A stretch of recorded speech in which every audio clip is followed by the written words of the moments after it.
Bienvenida, bienvenido a Sayume SI. Yo soy Mayra Pérez, cofundadora y codirectora de Sayume SI, un camino al autodescubrimiento. Y el día de hoy vamos a hablar de la aceptación. La aceptación como uno de los objetivos de la psicoterapia. Y es que mucha gente cuando llega al consultorio tiene la expectativa de que va a cambiar algo o llega queriendo cambiar algo. O mandan a su hijo, a su hija, a su prima, a su amiga, a su abuelita, ¿no? Mandan a sus papás o a su pareja para que vayan a cambiar algo, ¿no? Y resulta que ese no es el objetivo de la psicoterapia. El cambio es algo que sucede sin duda y es algo que se obtiene por añadidura en el proceso psicoterapéutico, pero no es algo que que se busque de primera instancia. Uno de los objetivos más grandes de la psicoterapia es llegar a la aceptación. Y una de las definiciones que me gustan más, que no es la única, pero la verdad es la que más me ha movido porque me parece que se acerca mucho a este contexto, es que la aceptación es la cooperación incondicional con lo inevitable. ¿No? Cooperar sin condiciones con lo inevitable, con lo que es. Y mucha gente me pregunta, oye Mayra, ¿pero qué? ¿Eso no es más bien resignarse? No.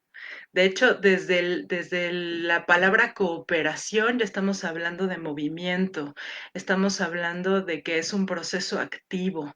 Aceptar es reconocer, aceptar es asentir, es decir, sí a la vida como se presenta.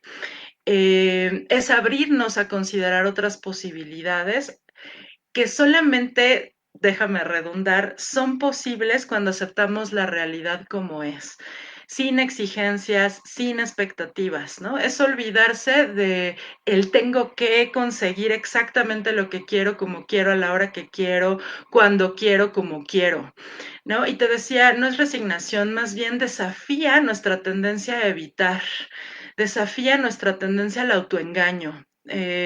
Hace algunos años yo doy clases a pediatras y algunos años en el Hospital Infantil de México, una pasante de psicología me dijo o nos comentó en grupo, dijo es que la principal enfermedad mental en México es el autoengaño.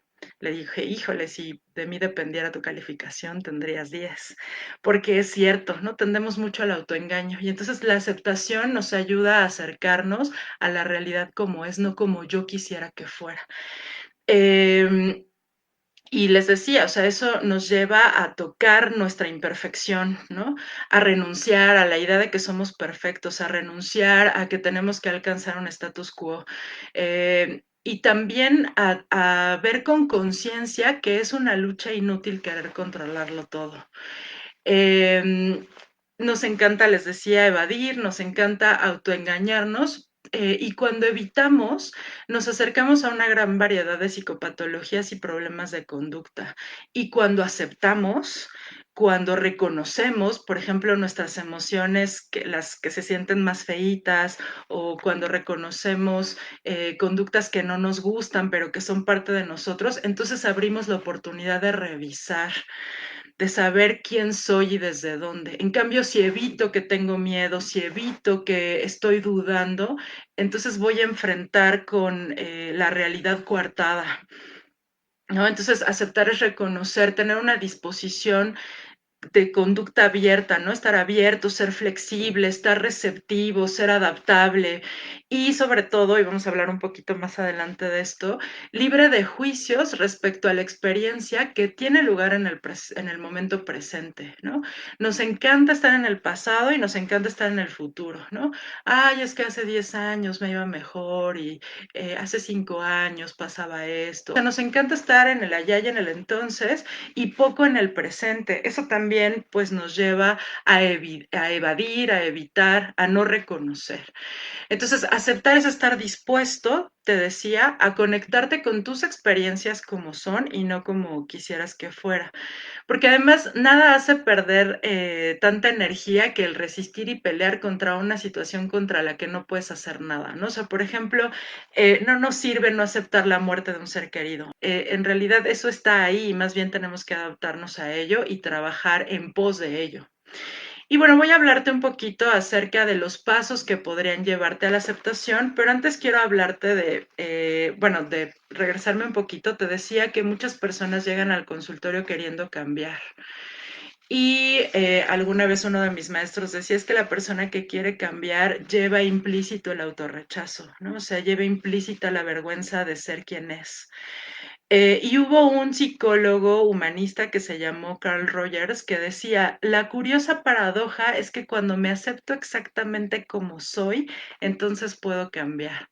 La curiosa paradoja es que cuando me acepto como soy, me abro al cambio. Y fíjense, es muy interesante. En psicología se habla mucho del refuerzo de las conductas y un refuerzo es precisamente no aceptar quién soy. Es decir, siguiendo la frase de Carl Rogers, es como, ok, no acepto esto que soy yo, me estoy rechazando y es como si el cuerpo se defendiera y dijera, no, somos tú y yo, ¿no? O sea, no nos puedes estar, no nos saques de tu vida, ¿no? Y entonces se refuerza una conducta que aparentemente quiero cambiar o que aparentemente tengo el deseo de mover. Entonces voy a contarte algunos pasos, no creo que sean los únicos que existan ni los últimos, pero que podrían llevarte a la aceptación. El primero es observación, el segundo es detectar las razones de por qué eres quien eres y el tercero es tratar de poner al juez entre paréntesis, poner a hablar con el juez que vive dentro de ti, reconocer desde dónde hace los juicios que hace, ¿no? O sea, por qué la autocrítica y la autocondena, de dónde nacen tus creencias, ¿no? Algo así. Y también cómo puedes hacer aliado al juez que vive en ti, ¿no? Entonces, esos son los 3 pasos que yo te sugiero. Entonces, fíjate, la observación es como si pusieras un dron arriba de ti, ¿no? O sea, yo te sugeriría que todos los días, en las relaciones con otros, en tu trabajo, en tu familia, en tu casa, imaginaras que tienes un dron aquí y obsérvate. Observa tus conductas, observa tus frases, observa tus miradas, observa el tono de tu voz, observa cómo te diriges a las personas, obsérvate. Obsérvate cuando caminas, obsérvate cuando te enojas, obsérvate cuando tienes miedo, obsérvate. Y también obsérvate en relación con los demás. El hecho de tener un dron aquí también ayuda a que mires cómo te mira el otro cuando tú tienes determinada conducta. Eh, en el proceso terapéutico, la observación lo es todo. Sin observación no hay nada. Es muy importante la autoobservación, es muy importante esto, porque eso te lleva al autorreconocimiento. Es decir, sí es cierto, ¿no? O sea, sí miro feo. Sí es cierto, sí contesto mal, ¿no? Sí tengo como tengo cierta distancia con los demás. O cuando tengo ciertas emociones, no las puedo controlar.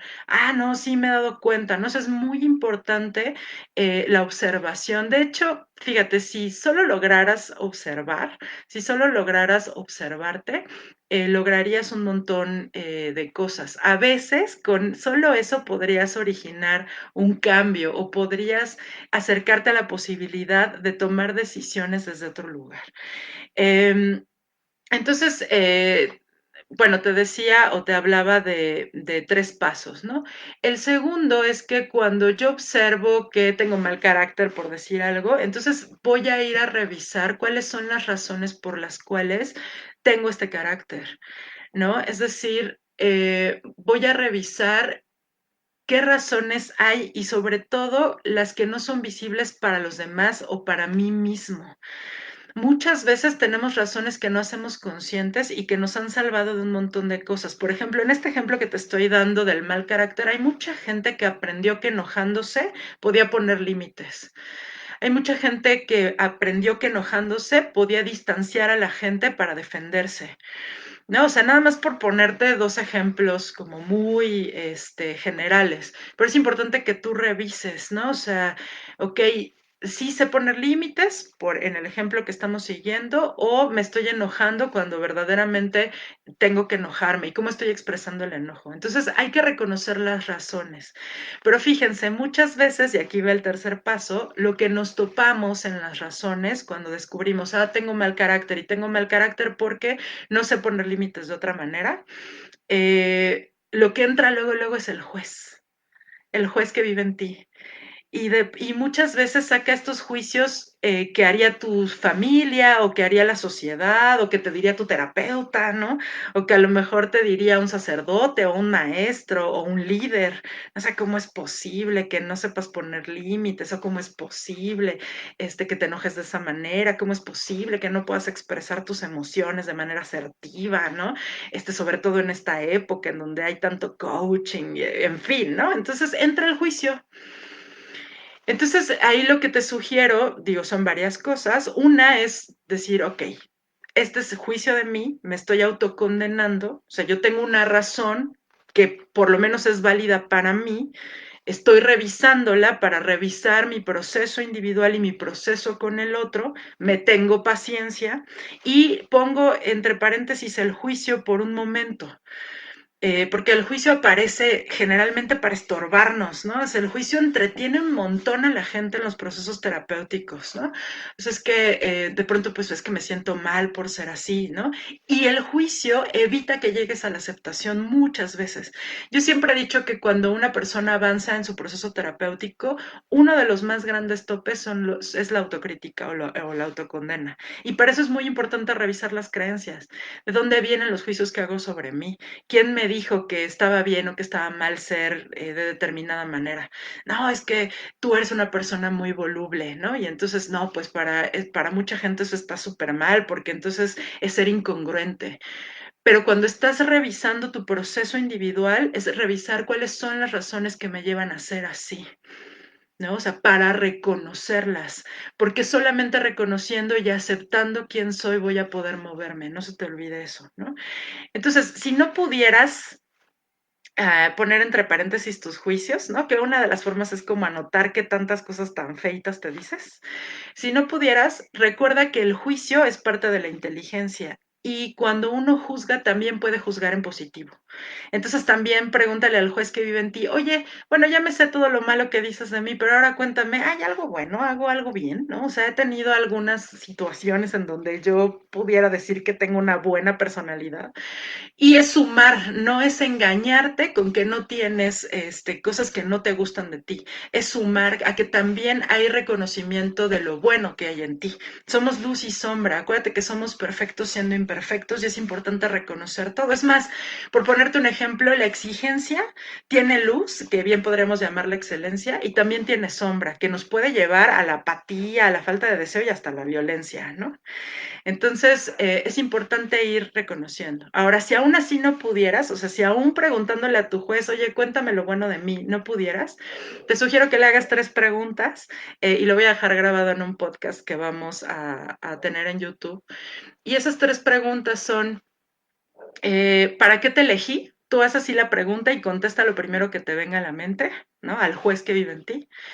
¿Qué de ti vive en mí? ¿Cómo afectas mis contratos con otras personas? ¿Y cómo afectas los contratos que tengo conmigo? ¿No? Porque entonces vas a conocer cuáles son las razones por las cuales el juez está ahí. Y fíjate, muchos psicólogos, muchos terapeutas dicen, conoce tus ganancias, conoce tus pérdidas. Ahí también está lo de las razones, ¿no? O sea, bueno, ¿qué ganancia me da tener mal carácter? ¿Y qué me hace perder? Entonces también en esa entrevista con el juez está relacionado a eso. A ver, cuéntame cómo afectas mis contratos con otras personas. O sea, los juicios que hago de mí me acercan o me alejan a los demás. Los juicios que hago de los demás me acercan o me alejan a los demás, ¿no? Y entonces en esa observación y en esa aceptación vas a poder, si así lo eliges, tomar decisiones diferentes y o al menos vas a poder abrir las posibilidades de que a lo mejor no eran visibles en un principio.